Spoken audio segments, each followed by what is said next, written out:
সবাইকে স্বাগত জানিয়ে শুরু করছি আজকে শ্রী মায়ের কথা। উদ্বোধনের বিভিন্ন সন্ন্যাসী এবং ব্রহ্মচারীরা থাকতেন। তাদের প্রকৃতিও বিভিন্ন ছিল, তাদের আচার আচরণও বিভিন্ন ছিল, স্বভাবও ছিল বিভিন্ন। সকলেই কিন্তু তবুও মায়ের সন্তান, তাই মায়ের স্নেহের তাদের অধিকারও সমান ছিল। তাদের প্রত্যেকের খাওয়া পড়া সুখ সুবিধের জন্য মা সব কিছু বিশেষভাবে নজরে রাখতেন। এই প্রসঙ্গে একটি কাহিনী অবশ্যই বলা দরকার। উদ্বোধনের ডাক্তার মহারাজ মানে স্বামী পূর্ণানন্দজি রাত্রে কোনো দিন ঠিক সময়ে খেতে আসতে পারতেন না এবং সেজন্য অনেক তাকে কথাও শুনতে হতো। একদিন খুব বেশি দেরি হয়ে গিয়েছিল, তাই তাকে কথাও শুনতে হলো খুব বেশি। তাই দেখে মা তাকে আড়ালে ডেকে সস্নেহে জিজ্ঞেস করলেন কেন তার আসতে এত দেরি হয়েছে। স্বামী পূর্ণানন্দ মায়ের স্নেহের স্পর্শে কেঁদেই ফেললেন এবং সমস্ত কথা বললেন যে রাজা মহারাজের মানে স্বামী ব্রহ্মানন্দজির আদেশ নিত্য 10,000 জপ করতে হবে। উনি বলেই দিয়েছিলেন নিত্য 10,000 জপ করবে, সংখ্যা ঠিক রেখে, এবং ভুল হলে প্রথম থেকে পুনরায় জপ করবে। সংখ্যা ভুল হলে জপের ফল রাক্ষসে খেয়ে ফেলে। মা রাক্ষসে খেয়ে ফেলে এই কথা শুনে হেসে উঠলেন এবং বললেন, বাবা, তোমরা ছেলে মানুষ, চঞ্চল মন, একাগ্রচিত্ত হয়ে জপ করার জন্যই রাখাল এরকম বলেছে। তা বাবা, আমি বলছি খাবার ঘন্টা বাজলেই তুমি ঠিক সময়ে চলে এসো, তারপরে এসে খাবে। জপের সংখ্যা পূর্ণ না হলেও দোষ হবে না, পরে আবার সুবিধে মতো জপ করবে। মায়ের ভরসা পেয়ে সন্তান নির্ভয় হলেন এবং তারপর থেকে উনি যখনই ঘন্টা বাজত সেই সময়েই খেতে আসতেন। মা প্রতিদিন সকালে পুজোর পর প্রসাদী মিষ্টির শরবত অল্প একটুখানি খেতেন। এটি তার বরাবরেরই অভ্যেস ছিল। এই ছিল তার সকালের প্রধান জলযোগ, বা বলতে পারেন পিত্তরক্ষা, মানে যাতে সকালবেলাতে অনেকক্ষণ না খেয়ে থাকার জন্য পিত্তি যদি পড়ে যায়, সেই জন্যই উনি এই অভ্যেসটি হয়তো গড়ে তুলেছিলেন। এইটুকু সামান্য জিনিস উনি খেতেন, এইটুকু মুখে দিয়ে মা সন্তানদের জল খাবার খাওয়াতেন। মনে পড়ে এই সময় একটি ঘটনা যা জয়রামবাটিতে ঘটত। সেই সুমধুর আহ্বান, বাবা বেলা হয়েছে, জল খাবে এসো, সেই ডাক যেন এখনো কানে বাজে। প্রাণ ব্যাকুল হয়ে ওঠে, মনে হয় পাখি হয়ে উড়ে যাই সেখানে, সেই বারান্দায় যেখানে আসন বিছিয়ে জলের গ্লাস ও কাশিতে গুড় মুড়ি পাতায় প্রসাদী ফল মিষ্টি রেখে দরজার দিকে মা চেয়ে আছেন সস্নেহ নয়নে, ব্যগ্র হয়ে বৎসের প্রতীক্ষায় গাভীর নেয়। কিন্তু সে ভাগ্য তো আর হবে না, সারা বিশ্ব খুঁজলেও পাওয়া যাবে না সেই মাতৃস্নেহ। ছেলেদের জল খাওয়া হয়ে গেলে মেয়েদের খেতে দিয়ে মা নিজেও একটু গ্রহণ করেন।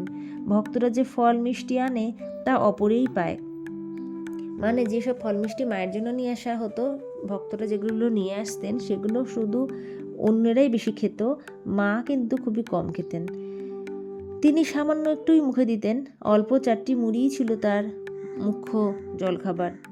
এরপরে মায়ের যখন দাঁত পড়ে যায়, চিবোতেও পারেন না, তাই আঁচলে করে মুড়ি নিয়ে একটা নোড়া দিয়ে সেগুলো একটু গুঁড়িয়ে নেন, আর নবাসনে বউকে ডেকে বলেন, বৌমা দাও তো একটু নুন লঙ্কা, মানে মুড়িটা একটুখানি ভেঙে ভেঙে পিষে নিলে তাহলে সেটি খেতে সুবিধা হবে, এবং একটু নুন লঙ্কা দিয়ে তার একটু অন্যরকম স্বাদ বদলের জন্য তাই উনি খেতেন। অথচ মায়ের জন্য কত কিছুই না ভক্তরা আনতেন। জয়রামবাটিতে মায়ের বাড়ির যে খাওয়া তা সাধারণ মধ্যবিত্ত পরিবারের মতোই। সকালে মুড়ি, দুপুরে সেদ্ধ চালের ভাত হতো, আর তার সাথে থাকতো কলাইয়ের ডাল, পোস্ত, একটা হয়তো ঝাল তরকারি, একটু টক, কখনো কখনো শাক, ডালনা, ভাজা, অন্য কিছুও থাকে অনেক সময়, মাছ প্রায়ই থাকে। যতদিন শরীর সুস্থ সবল ছিল মা নিজেই রান্না পরিবেশন করতেন, পরে আর পেরে উঠতেন না বলে পরিবেশন করতে পারতেন না। তখন প্রথম থেকে শেষ পর্যন্ত খাওয়ার সামনে শুধু বসে থেকে যেতেন, আর বসে থেকে সমস্ত খাওয়াটা উনি দেখতেন। আসন পাতা জল সব যেন ঠিক মতো হয়, সব কিছু যেন পরিষ্কার পরিচ্ছন্ন থাকে, গ্লাসে জল যেন কম বা বেশি না হয় সেটাও মা কিন্তু খেয়াল রাখতেন। জল খাওয়ার গুরুত্ব মা কিন্তু জানতেন, তাই প্রতিটি সন্তানের যেন সেদিকেও নজর থাকে তা মা নিজেই দেখতেন।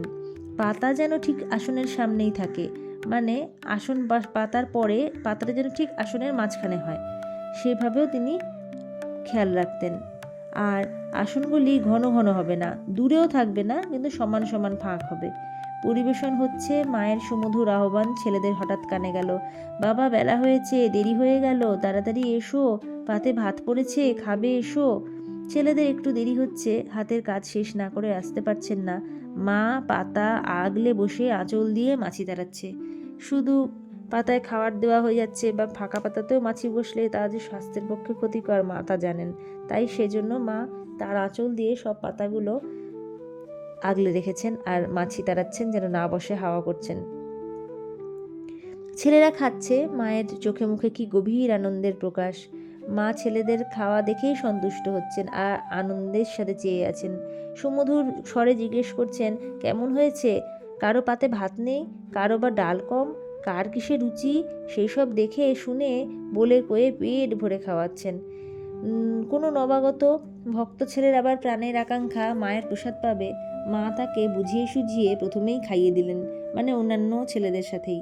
বললেন, এখন বসে পেট ভরে খাও, আমার খেতে দেরি হবে, আমি প্রসাদ রাখবো তোমার জন্য, পরে পাবে ঠিক।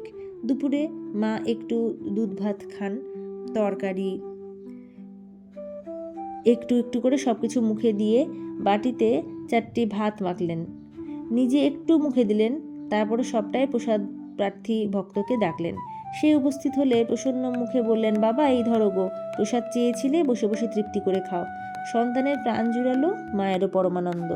আবারও এরকম হয়েছে যে কোনো ভক্তের মায়ের প্রসাদ পাবার জন্য খুব আগ্রহে মা একটা সন্দেশ হাতে নিলেন, ঠাকুরকে দৃষ্টিভোগ দিয়ে তারপর নিজের জিহ্বাগ্রে স্পর্শ করিয়ে পরম স্নেহের সাথে সহর্ষে দিলেন সন্তানকে, বাবা খাও প্রসাদ।